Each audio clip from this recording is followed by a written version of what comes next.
Ito ang isa sa napakaraming pamamaraan sa pagluluto na isang tunay, masarap, malupit at napakabisang paa at tuhod ng baka. Isang luto na sigurado magpapainit at magpapagisaw sa inyong buong katawan. Pang ulam man o pang tanggal hangover, ikaw na bahala. Paa ito at tuhod ng baka mga boss. Ngayon magluluto tayo mabisa na recipe para dito.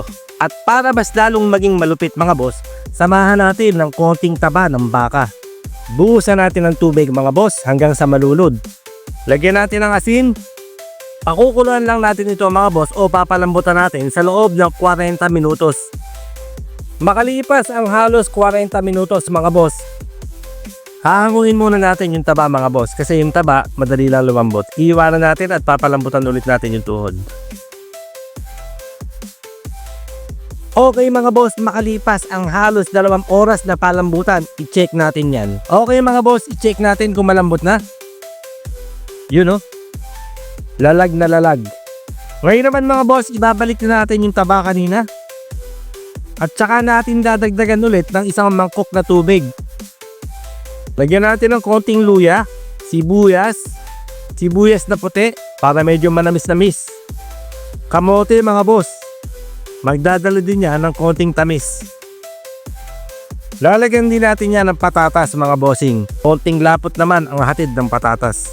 Onion leeks, konting pangpalasa maglagay tayo. Patis, at konting asin ang kukumpleto sa lasa mga bossing. Tatakpan natin pero hindi na natin ilalak. Muli natin balikan ang ating niluluto, kumukulo na.